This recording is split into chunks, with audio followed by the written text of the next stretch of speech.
Hey everyone, my name is Nathan and welcome to Hail. It is the final year of the Decade in Review series. This time we are talking about 2019. You guys probably thought this would never come, and it finally came. So, to all your haters, I'm here. Look at me now. 2019.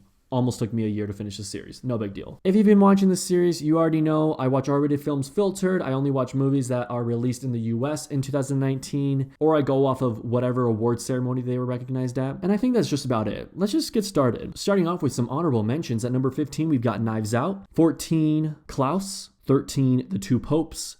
12, A Beautiful Day in the Neighborhood. And 11, Marriage Story. Coming in at number 10 goes to How to Train Your Dragon 3, The Hidden World. All right, got that title right. Yeah, that's a long title right there. I had to include this in my top 10 movies of the year. I mean, I love the first movie. I like the second movie.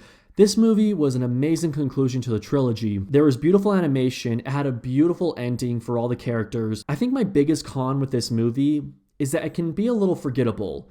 And what I mean by that is I've already kind of mixed up what happens in the second movie, the first movie, the third movie. This whole trilogy is just kind of hard to keep track of. However, I do remember this movie had a lot of beautiful scenes, especially with Toothless and the new dragon love interest. When they're flying together, I remember that those scenes were very beautiful to me. If you couldn't tell, I've only seen this movie once, and it was an early release in 2019, so I really need to watch it again. Number 9 goes to Once Upon a Time in Hollywood. I really like this movie because I just loved the era of Hollywood that it showed. Plus, Leonardo DiCaprio and Brad Pitt were an amazing duo working together. Both characters were really funny in their own different ways. But honestly, as much as I loved the two leads, Sharon Tate, Margot Robbie's performance of Sharon Tate was my favorite thing about this movie probably. Like this scene where she goes to the movie theaters and watches her own movie and she gets all giddy inside when like she's on the big screen. That was my favorite scene of the whole movie. I loved it. And man, it made me so much more satisfied with the ending of the movie. And you know what I mean if you've seen this movie. If you haven't seen this movie, I just sounded like a heartless jerk. Number 8 goes to Ad Astra. This movie to me was just so fascinating. I think a lot of people didn't like this movie because they weren't expecting a slow burner, but I knew that going into it just because of some of the reviews I had heard. So knowing that, I think really affected my movie viewing. I loved Brad Pitt's character in this movie, and I also loved his narration. I thought it was really interesting that they made that decision to have Brad Pitt narrate the movie. I just thought it worked really well. I think one of the biggest pros of narrating the movie was just showing the conflict that Brad Pitt's character is facing. What with reuniting with his father and being in unison with the other space crew members and just a lot of things. His character is very conflicted, and the narration really helped us solve that conflict. Or did we solve the conflict? I don't know. That's a great question. Plus, this movie was beautiful visually, and it also gave a very interesting perspective on the future.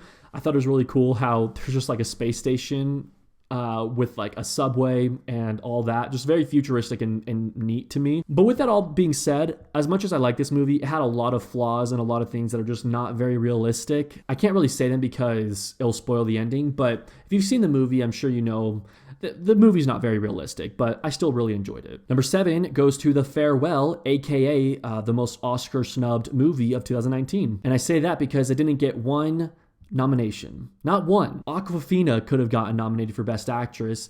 Lulu Wang could have been nominated for Best Director. The one who plays Nai Nai, the director, Awkwafina's grandma, she could have been nominated for Best Supporting Actress. It could have been nominated for Best Original Score. Like, there are so many things that this movie could have been nominated for and it wasn't, which is unfortunate. And everything I just listed off that it should have been nominated for was what I liked about it. So I guess I'll just move on to the next movie. Number 6 goes to The Irishman. The Irishman was sitting in my top 5 for the longest time. And just before filming this video, I re-edited my list a little bit and it just got kicked out of the top 5. And when it comes to talking about what I liked about this movie, I don't really know what to say. I think it's just kind of a given that this is a great movie. It's just a very enjoyable movie. It's a long movie, but it's enjoyable. And the ending is very symbolic, very meaningful. I will say that my favorite thing about this movie was Al Pacino's performance as Jimmy Hoffa. Unpopular opinion, but I actually think Al Pacino deserved the Best Supporting Actor award at the Oscars. But I am glad that Brad Pitt got it because I really like Brad Pitt as an actor. All right, and number 5 goes to Avengers Endgame. This is weird because I probably like this movie more than Avengers Infinity War. And if you watch my 2018 ranking video, Infinity War ranked as number 2 of the year, whereas Avengers Endgame ranks as number 5 of the year. So I guess that just kind of shows how great of a year 2019 was. How could you not include Endgame on your list? I mean, this movie was such a fun experience in the theaters. And it was sad too, and it was the end of an era. It's kind of the same feeling I got when Harry Potter and the Deathly Hallows Part 2 premiered in the theaters. You're so excited and you're so happy to watch the final chapter, but then at the same time you get home and you have a few days and you think about it and you're like, oh my gosh, like that's an end to an era of my life. That's an end to a huge chunk of my life right there. Gosh, that movie means a lot to me. And so with it being the final movie of the traditional Avengers series, yeah, it means a lot more to me than a lot of other MCU films. Is it my favorite MCU film? I don't think so. I think I would give that to Guardians of the Galaxy, but I still love it, and it's still highly ranked in my MCU ranked list. All right, so starting at this point, number 4 through number 1, any of these movies could have easily been my number 1 movie of the year.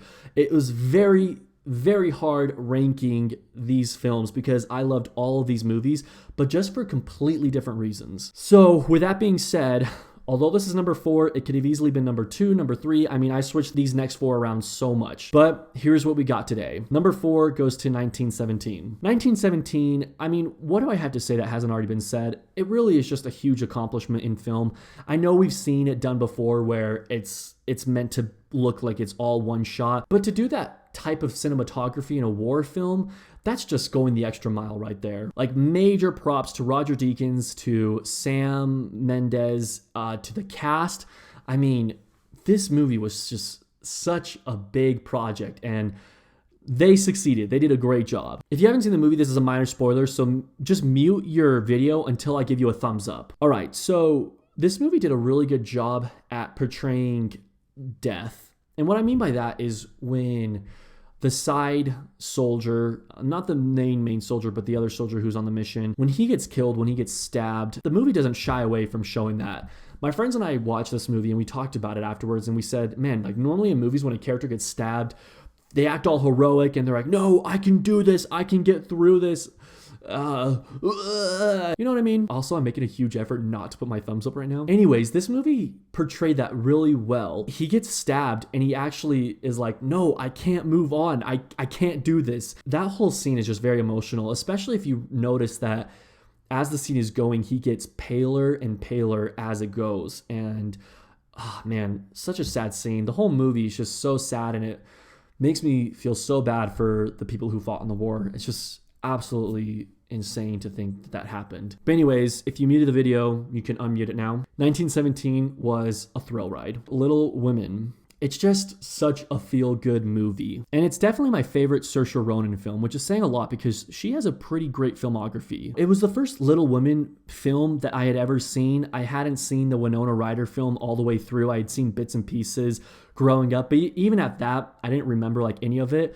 And so just sitting down watching this movie, I just loved it. I loved it so much. And I mean, I loved it enough to see it again. That's saying something right there. It's also just such a great coming of age movie, which is kind of weird because it takes place years ago. But at the same time, man, like it's totally relatable in some aspects. And Jo, Rabbit. I loved her character. She was great. She was awesome. Greta Gerwig deserved an Oscar nomination for her Best Director. I mean, I'm not the first person to say it. I won't be the last person to say it. I know a lot of people agree with that. She deserved a nomination. She just did. But at least she got a Best Adapted Screenplay nomination, and at least Saoirse Ronan and Florence Pugh was nominated for Best Actresses and Best Supporting Actress. Number 2 goes to Jojo Rabbit. I watched this movie 2 times in a week because I loved it so much. The movie accomplishes being hilarious in some scenes, but also just shocking in other scenes.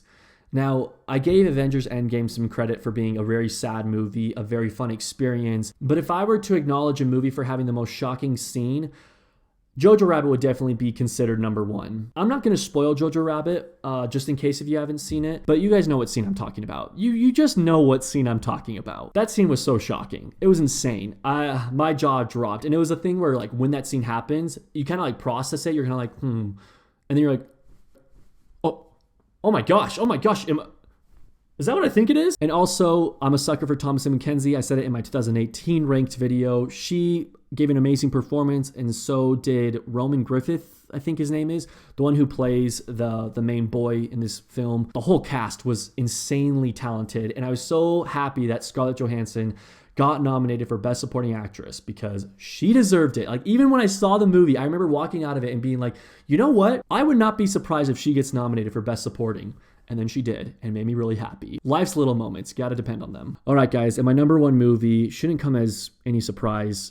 It is Parasite. Parasite to me was such a thrill ride. Now, I mentioned earlier that Jojo Rabbit might be the most shocking scene of the year for me. I can't say that Jojo Rabbit has the most shocking scene of the year because Parasite exists. And there's a scene in this movie, you know which one I'm talking about, it's about halfway through the movie. That scene is honestly a contender for also most shocking scene of the year. That's when the movie went from an interesting con movie to a what the heck am I watching right now? I'm so happy that it won Best Picture. Just ask my friend Nick, he's on YouTube as well. Just did a 24-hour movie marathon with him. Him and I screamed for joy when it won, you better believe that. I just love the roller coaster that this movie took me on. The plot is crazy, and the performances were so amazing. And if it were up to me, the mom and dad, and honestly, even the two kids, they should have all received Oscar nominations. Now, I know that's saying a lot, but I mean, if the actors in Roma can get Oscar nominations, which, yeah, they did a good job, but